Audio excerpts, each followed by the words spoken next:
అఘోరి నాగసాధు తన చెల్లిని బలవంతంగా మొత్తు పెట్టి తీసుకువెళ్ళిపోయిందని శ్రీహర్షిని సోదరుడు శ్రీహర్ష చెబుతున్నారు. శ్రీహర్ష కొన్ని సంచలన వ్యాఖ్యలు కూడా చేశారు అఘోరి నాగసాధు గురించి. ప్రస్తుతం మాట్లాడదాం. శ్రీహర్ష అసలు ఏం జరిగింది? మీ మీద కూడా ఆమె లైంగిక దాడి చేసింది లేకపోతే మందు దాడి కదండి, సెక్సువల్ ఎఫెక్షన్ కోసం ట్రై చేసిందండి. మేము ఎక్కడ దొరకలేదు. పైగా మా మీద పడతాము, ముద్దులు పెడతాము, బొగ్గలు కొరకడము, బొగ్గలు గట్టిగా పట్టుకుని లావడం, నీ బొగ్గలు బాగున్నాయి అంటాము, బాగా పెద్దగా హక్ చేసుకోవడం, మీద పడతాం, ఇలాంటి చేసేది. ఒకరోజు ఏముందంటే మా చెల్లితోటి మీ అన్నయ్య భలే బాగున్నాడు, ఒక రోజు నైట్ నాతో బుడగ పెట్టుకుంటాను అంది. ఆ మాట అంటే మేము ఆ రోజు భయపడిపోయి నేను మా విష్ణునాథ్ ఇంటికి వెళ్ళాను.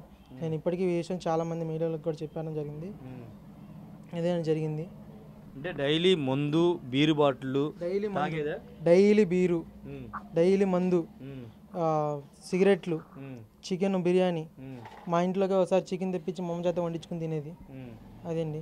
మా అమ్మని చూస్తే మాట్లాడితే ఏ సుందరి అని పిలిచేది మా అమ్మని.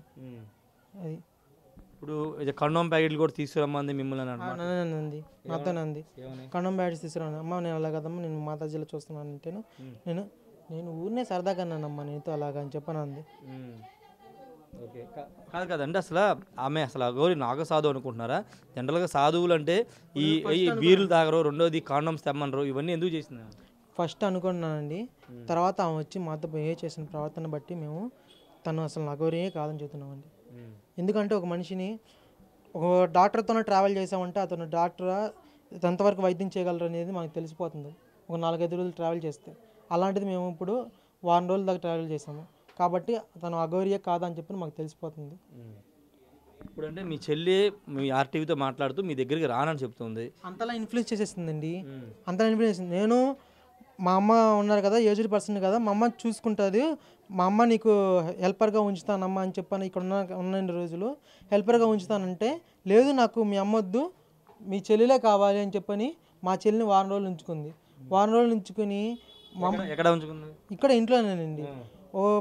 నాకు కూడా తెలియదు ఈ విషయం. మొన్న మా నాన్న చదువుతున్న మీడియాలతో చదువుతుంటే నాకు తెలిసింది. ఇంట్లో ఆ పిల్ల జ్ఞానం పెరగడానికి అని చెప్పని ఏదో మందులు ఏదో పసరు పూసి మా చెల్లికి పెట్టిందంట. మరి ఏమేంటో నాకు తెలియదు. ఆ తర్వాత పైన నేను ఒకసారి చూస్తాం ఏంటంటే ఇలాగ చేతులతో ఇలాగ ముద్రలు వేస్తూ మా చెల్లిని కూర్చోబెట్టించుకుంది. మా చెల్లి కూడా అప్పుడు ఆమె ట్రాన్స్లోనే ఉంది. నేను తలుపు తీసాను. అప్పుడు సడన్గా తీసినప్పుడు ఎవరైనా సరే సడన్గా తిరిగి చూస్తారు కదా, ఒక లేడీ అఘోరి మాత్రం నా వైపు తిరిగి చూసింది. మా చెల్లి మాత్రం ఆ వైపు ఇలానే ఉంది ట్రాన్స్లో ఉండి. సరే నన్ను తలుపు నేను గట్టిగా నెట్టదంతామా, నువ్వు ఎందుకు వచ్చావు, మేము ఏకాంతంగా ఉన్నప్పుడు నువ్వు ఎందుకు వచ్చావు అని చెప్పని గట్టిగా నాపై అరిచింది. అప్పుడు నేను భయపడినాక ఒక 10-15 నిమిషాలు ఆగినాక ఆమె బయటకు వచ్చి లేదు నాన్న, మేము అసలు ఏకాంతంగా ఒక పూజ చేసుకుంటున్నాము, అందుకని నువ్వు ఇలా వచ్చేసరికి నేను అరిశాను, ఏమీ లేదని చెప్పిన తర్వాత మళ్ళీ శాంతంగా మాట్లాడింది. ఆ తర్వాత అంతా అయిపోయినాక ఆమె వెళ్ళిపోవడం జరిగింది. జరిగినాక ఆమె మా చెల్లిని బయట నుంచి తీసుకొని వెళ్ళిపోయింది బెల్లంపల్లి. ఆడికి వెళ్ళిపోతే అక్కడికి మా విష్ణు అన్నయ్య వెళ్ళి ఆ పిల్లని తీసుకొచ్చి మళ్ళీ మాకు అప్పచెప్పేసి ఆయన వెళ్ళిపోయాడు. ఆయన వెళ్ళిపోయినాక ఆ పిల్లని తీసుకుని ఎల్బీ నగర్ వెళ్తే అక్కడ నాటు వైద్యం చేసే వాళ్ళు ఉంటే వాళ్ళ దగ్గర అడిగితే వాళ్ళు ఆ పిల్ల కడుపులో మందు ఉంది, ఆ పిల్ల మందుకి కొంచెం గోధుమ రంగులో ఉండే మందు ఒకటి ఇచ్చారు విడుగురికి. దాన్ని 2 డోసులకి ఇవ్వమన్నారు. ఒకటి పొద్దున్నే 1/2 లీటర్ పాలల్లో కలిపి పాలలో ఇవ్వమన్నారు. ఆ ఇచ్చినాక ఆ పిల్లకి వాంతింగ్స్ అయ్యి మోషన్స్ అవుతాయి అన్నమాట. 7 మోషన్లు 8 మోషన్లు అలా అవుతాయి. అలా అయినప్పుడు ఒక డోస్ అయిపోద్ది. తర్వాత మోషన్స్ అవ్వకుండా టాబ్లెట్ ఇవ్వమన్నారు. అదంతా అయిపోయినాక వాళ్ళు ఇంకో 2 డోసు మజ్జిగతో ఇవ్వమన్నారు. ఆ 2 డోసు ఇస్తున్నప్పుడు అది తీసుకోవద్దని చెప్పని ఆ పిల్లతో ఎలాగో కాంటాక్ట్ చేసి చెప్పిందంట. ఆ పిల్లతో కాంటాక్ట్ చేసి చెప్పినాక ఆ పిల్ల మజ్జిగ మందు తీసుకోలేదు. అదే రోజు సాయంత్రం నేను 6:30కి నేను మానస్ హాస్పిటల్ తెలుసు కదండి మీకు, అక్కడ మా అన్నయ్య ద్వారా అపాయింట్మెంట్ తీసుకున్నాను. అక్కడికి తీసుకెళ్ళి చూపించి పిల్ల మానసిక పరిస్థితి ఎలా ఉంది ఇంటిని తెలుసుకుందామని చెప్పని మానస్ హాస్పిటల్ నేను అపాయింట్మెంట్ తీసుకున్నాను 6:30కి సాయంత్రంకి. అలా అదే రోజున 1:30కి ఆ పిల్ల వెళ్ళిపోవడం జరిగింది. బ్రదర్, మీ చెల్లెలు మీ మీద ఆరోపణలు చేస్తున్నారు కదా, మా అన్నయ్య ఎటువంటి పని చేయడు, గాలికి తిరుగుతాడు, మాకు ఒక పైసా సంపాదన లేదు. నేను మీకు చూద్దాం, మా విష్ణు అన్నయ్యకి గోగ్యాస్ కంపెనీ ఉందండి. ఆ గోగ్యాస్ కంపెనీ ఉన్నప్పుడు నేను ఆ కంపెనీలోనే చేశాను. ఆ తర్వాత నాకు డ్రైవింగ్ లైసెన్స్ తీసుకుని నేను ర్యాపిడో కూడా వేస్తానండి. అదొక్కటే కాకుండా నాకు అది ఇన్కమ్ ఉంది. ఆ ఉన్న రోజులు మాత్రం నేను ఏ పనికి వెళ్ళకుండా ఆమెతోనే ఉన్నాను. ఎందుకంటే ఆవిడ ఏ టైంలో ఎప్పుడు ఏం అడిగితే తెలియదు. అర్ధరాత్రి 11-12కి నాకు ఒకటి కావాలంటే మాత్రం అది తీసుకుని రావాల్సిందే. ఆ టైంలో ఎగ్ పఫ్స్ కావాలని అడిగిద్ది. ఎగ్ పఫ్స్ కావడం కోసం మేము విజయవాడ చుట్టూ తిరిగేవాళ్ళం. జనరల్గా కాదు, ఒక్క నిమిషం ఒక మాట చెప్తాను.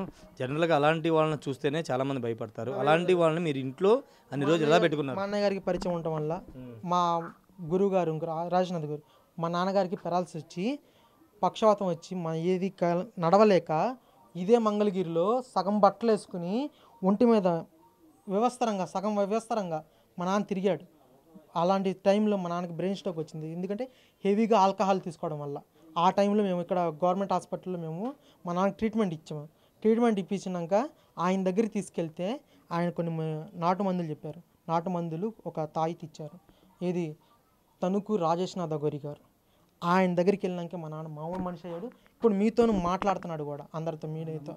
ఆ నమ్మకంతోనే అదే అంతకుముందే ఆయన దగ్గర మా చెల్లిని జాయిన్ చేయడం జరిగింది. ఇంకోటి మీ చెల్లి చిన్నప్పటి నుంచి ఏమన్నా మానసికంగా ఎలాంటి ఎప్పుడన్నా మాట్లాడడం క్రేజ్ ఎక్కువ అనమాట. క్రేజ్ ఎక్కువ అంటే ఎలాంటి ఇప్పుడు మనం చూసానుకో, వావ్ బాగుంది నాకు అది కావాలి అన్నట్టుగా అలాంటి క్రేజ్ ఉండేది అనమాట ఆ పిల్లకి. ఏదైనా చూస్తే మాత్రం అది నాకు కావాలి. ఒక ఇప్పుడు గతంలో ఎప్పుడైనా మెంటల్గా అప్సెట్ అవ్వడం అలాంటి జరిగినాయా? మెంటల్గా అప్సెట్ అవ్వడం అంటే ఏం లేదు, అంతా బాగానే ఉంది. ఏదైనా సరే క్రేజీగా ఫీల్ అయ్యేది అనమాట ఆ పిల్ల. ఒకదాన్ని చూస్తే దాన్ని క్రేజ్గా వావ్ అది చాలా బాగుంది అన్నట్టుగా అలా మాట్లాడిద్ది అనమాట. అలా అబ్నార్మల్గా బిహేవ్ చేసేది అనమాట ఏదన్నా కొత్తగా కానీ క్రేజ్గా కనబడితే. అతని పేరు అల్లూరి శ్రీనివాస్ చెప్తున్నారు, అఘోరి నాగసాధు పేరు. అల్లూరి శ్రీనివాస్ అండి. అబ్బాయి అన్నతను అబ్బాయేనండి. ఇప్పటికీ అతను ఆపరేషన్ చేయించుకున్నా కానీ తనలో ఉన్న మగ లక్షణాలు పోలేదు కాబట్టి మా చెల్లెలు ట్రాప్ చేశాడు.